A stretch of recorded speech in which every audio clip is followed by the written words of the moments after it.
우리나라가 이혼율이 굉장히 높다는 걸 여러분들 알고 계시죠? 뭐 아시아에서 1위다 이런 거 보면 좀 가슴이 아프기도 한데 어떻게 보면은 이것이 우리의 현실이어서 이런 현실을 잘 좀 해결해 나가면 좋겠다 또 그렇게도 생각을 해봅니다. 최근 이혼 법정에서 여러 가지 이제 핫 이슈가 있는데요. 오늘 5가지 키워드를 좀 준비를 했어요.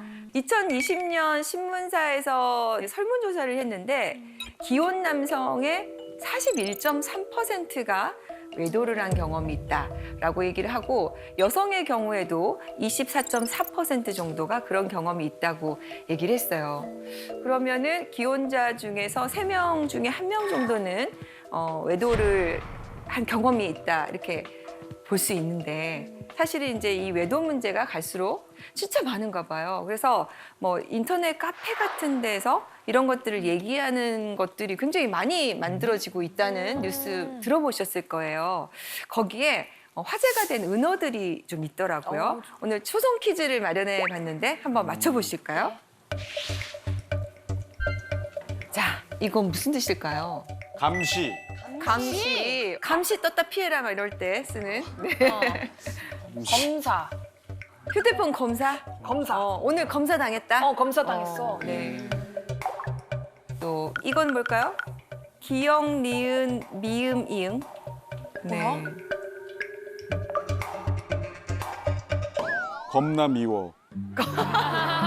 겁나 미워. 아, 겁나 미워. 네. 계속 한번 해볼까요? 3번째. 진짜 어려운데? 아, 뒤에가 커플이구나.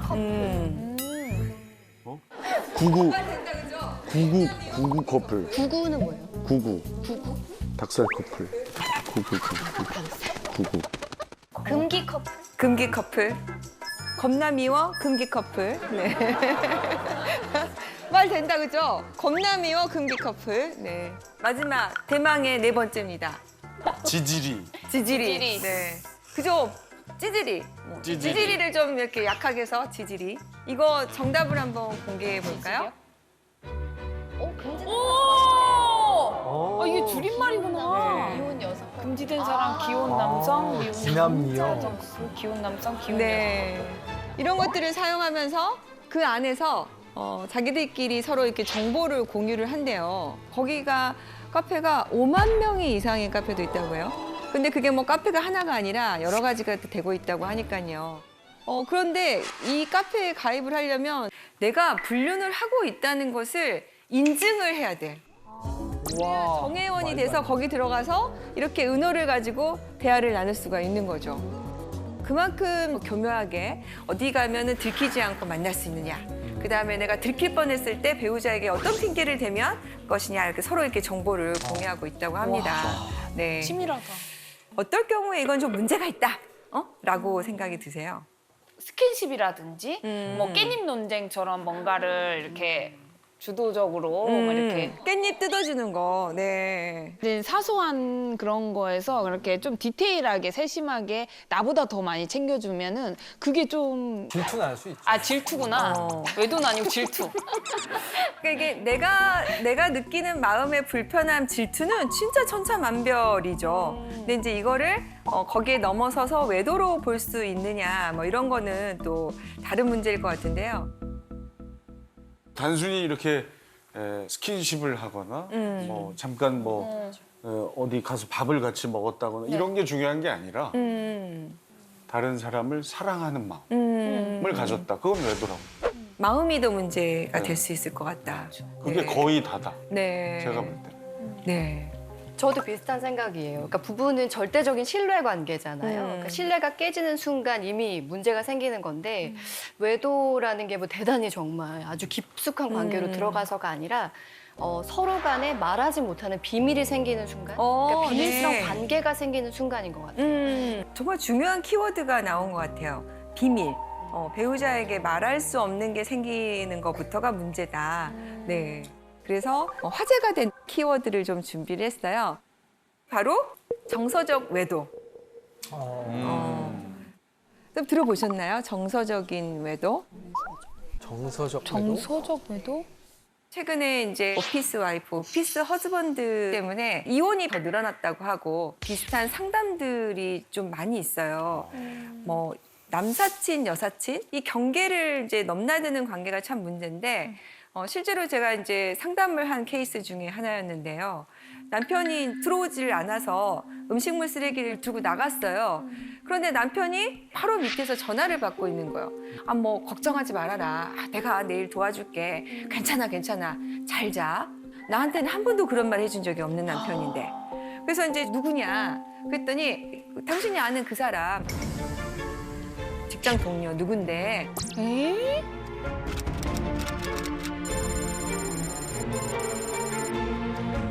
그래서 이제 그때부터 좀 남편의 행동을 유심히 관찰하기 시작을 했는데 남편이 휴대폰을 놓지를 않고 계속해서 들고 있는 거죠. 그래서 남편이 이제 자는 틈을 타서 휴대폰을 좀 봤는데 뭐 잘 자라고 서로 안부를 전하고 매일 점심을 같이 먹고 그런데 잠자리를 나눈 흔적은 없어요. 특이했던 거는 그 여성분이 운전면허를 막 따니까 운전 연수도 시켜주고. 네. 외도네. 외도다.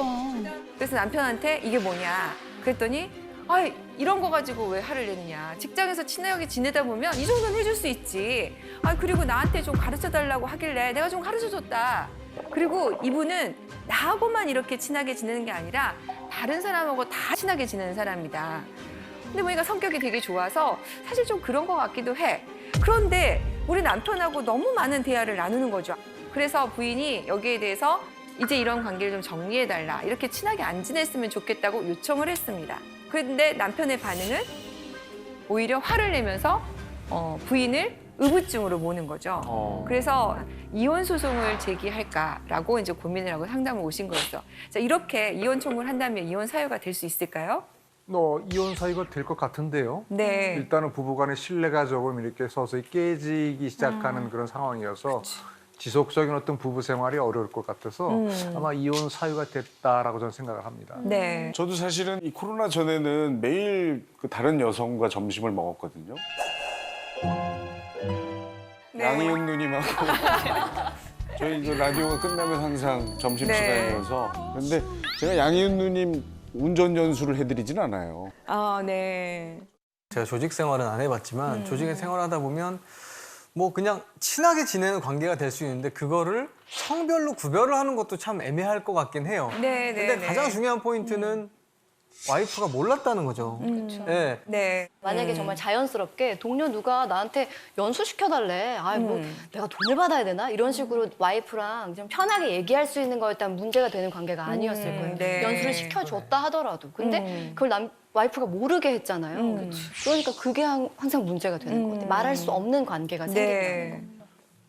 4주 해보죠. 네. 우리 이제 패널분들이 잘 지적을 해주셨는데요. 많은 분들이 육체적인 관계에 이르지 않으면 이 경우에는 이혼 사유가 되지 않는다라고 생각을 하는데 실제로 지금 가정법원에서 부정행위라고 했을 때는 훨씬 넓게 봐요.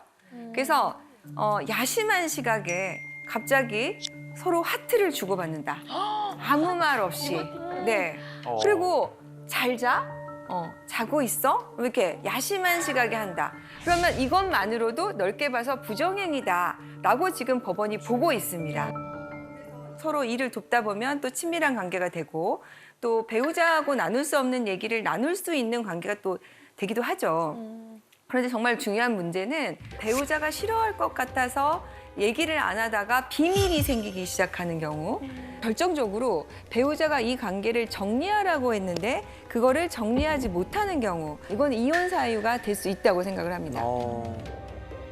그래서 이에 대해서 조금 오해가 없으셨으면 좋겠고요. 이런 일이 생기면 배우자에게 단호하게 나는 이런 게 싫다.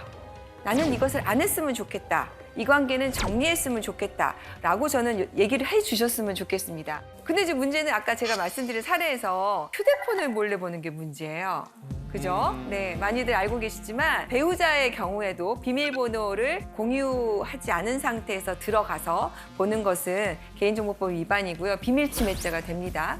그래서 정말 이게 뭔가 있는 것 같은데 어떻게 하면 좋을지 해가지고 가끔 이제 저희가 상담해 오시는 분들 보면 탐정업체, 뭐 흥신소 업체, 조사 업체를 좀 소개해 주실 수 없냐, 막 이렇게 많이 문의를 해 오세요. 그런데 이게 지금 개인 정보를 침해하고 이렇게 뒤따라다니고 하는 것은 전부 다 불법입니다. 그리고 현재 법원에서는 위법하게 수집한 증거는 채택을 하지 않으려고 해요. 예. 그리고 또 비용도 굉장히 비싸요. 하루에 30만 원에서 뭐 많게는 80만 원까지 가고요. 또 이런 게 이제 하루 이틀에 밝혀지는 게 아니니까 자꾸 정보를 못 구한다고 해서 기간을 연장시키는 거죠. 그래서 실제로 한 달에 한 3천만 원 정도 쓰신 분을 봤어요. 그리고 또 내가 지금 의뢰를 받았는데 당신이 돈을 2배로 주면 내가 이거를 안 하겠다.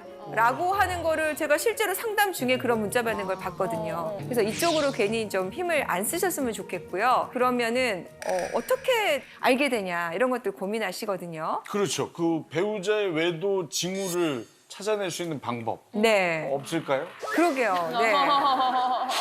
그런데 제가 이제 보니까 아무래도 이제 일상을 같이 하다 보니까 평소와 다른 행태는 눈에 보입니다. 제일 첫 번째가 뭘까요? 우리 사례에서 남편이 핸드폰을 놓지 않는 거예요. 화장실 갈 때도 가져가고 베개 밑에 두고 자고. 그리고 패턴을 자꾸 바꾸고. 그게 뭐예요? 그 핸드폰이 바로 판도라의 상자. 그래서 이거를 펀도라의 상자라고 하더라고요. 또 두 번째도 뭐가 있을까요? 특이점이?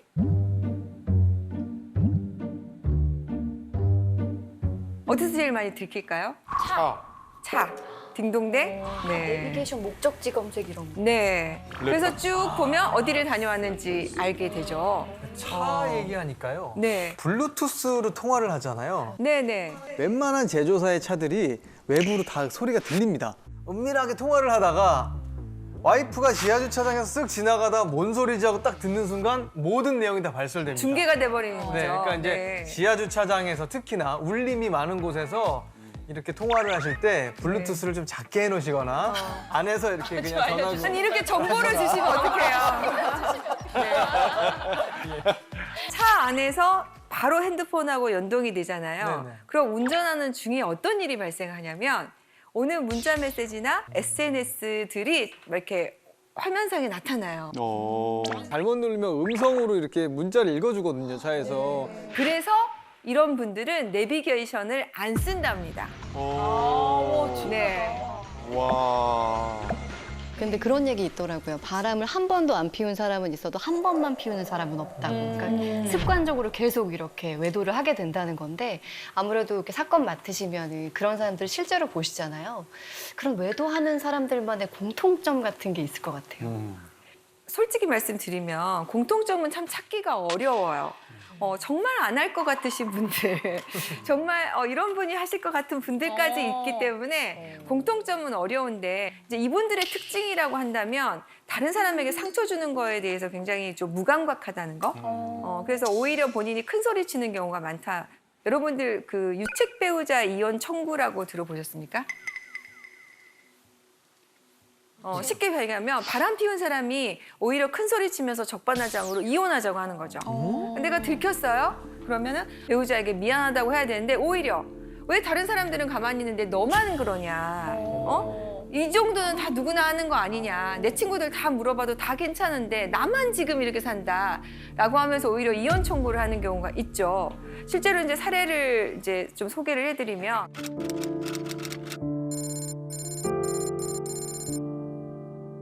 가난했을 시절에 힘들었을 때 만났어요. 그래서 부인이 남편 뒷바라지를 정말 열심히 했습니다. 그래서 정말 성공을 했어요. 이렇게 성공하면 이제 우리는 행복 시작 이럴 줄 알았는데 남편이 바람을 피우고 여자를 만나고 기가 막힌 상황이 이제 발생을 하는 거죠. 그래서 이제 부인이 아니 그동안 우리가 너무 고생해서 여기까지 왔는데 당신 한 번 실수는 내가 봐주겠다. 당신 빨리 정신 차리고 돌아와라. 그랬더니 오히려 이걸 문제 삼는다고 부인을 폭행을 하는 거죠. 그러면 지금 뭐 바람도 피워요. 폭행도 해요. 그러면 말 그대로 정말 유책 배우자인 거죠. 근데 배우자 입장에서는 아니 내가 뒷바라지에서 고생해서 여기까지 왔는데 이거 하나만 가지고 이혼한다는 게 너무 또 억울하잖아요. 그리고 또 아이들이 있으면 가정도 지키고 싶으니까 이혼을 하지 않기를 원하는 경우가 많이 있거든요. 근데 이런 남편들이 또 이혼을 요구할 때 제일 첫 번째 하는 게 뭐냐면 생활비부터 끊습니다. 나쁘다. 자 여기서 손을 한번 들어볼까요? 자, 이 이혼 청구는 받아들여야 된다라고 생각하시는 분 손. 청구 자체는 받아들여야 되지 않을까요? 청구 자체는 안 되든. 안 되든 안 되든. 자, 그래도 이건 아닌 것 같아. 이혼하면 안 될 것 같아라고 생각하시는 분. 네, 약간 많네요. 사실은 우리나라는 그동안에 유책주의를 유지해 왔어요. 그래서 이렇게 책임 있는 사람이 이혼 청구를 하는 건 왠지 우리의 도덕적인 감정에 좀 반하는 거 아닌가? 라는 생각을 했는데, 아니, 그래도 말이야, 이혼이 별거가 아닌 세상인데 이렇게 서로 안 맞고 안 산다는 사람을 붙여놓는 것이 의미가 있어? 그러면 이거는 잘 정리하는 것이 더 낫지 않을까라고 생각하는 사람들이 생겨나기 시작한 거죠. 이런 거를 파탄주의라고 부릅니다. 어느 사이엔가 전 세계에서 대부분의 나라에서 파탄주의를 채택을 했어요. 그래서 우리나라가 2015년 기준으로 OECD 국가 중에서 유일하게 유책주의를 채택하고 있는 나라가 된 겁니다. 그래서 대법원에서 공개 변론이 있었던 게 이제 우리도 파탄주의를 도입해서 잘 이혼하는 쪽으로 가야 되는 것이 아니냐라고 열렸죠. 당시에는 어떻게 결론이 났냐면 아직은 아닌 것 같다. 그런데 유책주의를 아직 유지해야 된다는 것에 가장 중요한 논거가 뭐였냐면 대부분의 이제 부정행위를 하고 폭력을 휘두르는 사람이 경제적으로 강자인 경우가 많아요. 그러니까 이 사람이 안 되겠어. 너 이제 보기 싫어. 나가. 라고 하면 이런 걸 이제 축출 이혼이라고요. 쫓아내버리는 거죠. 그리고 생활비도 안 주고 그러면은 이 사람들이 나가서 살 수가 없지 않습니까?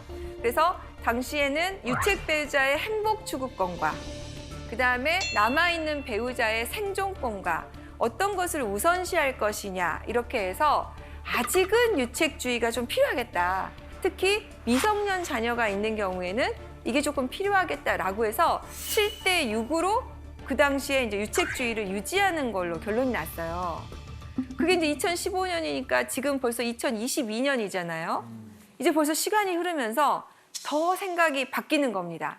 그래서 최근에는 어떤 판례까지 나왔냐면 바람을 피운 남편이 있었는데 만약에 그렇게 해서 바람을 피우는 중에도 살고 있는 배우자와 애들에 대해서 생활비를 넉넉히 주는 경우는 어떨까요? 그래서 2017년에 대법원에서 헤어지고 배우자에 대해서 생활비를 충분히 주고 거처도 마련하고 양육비를 줬다면 이 경우에는 예외적으로 이혼을 시켜주자. 이렇게 판례가 났어요. 그러니까 지금 흐름이 어디로 가고 있죠?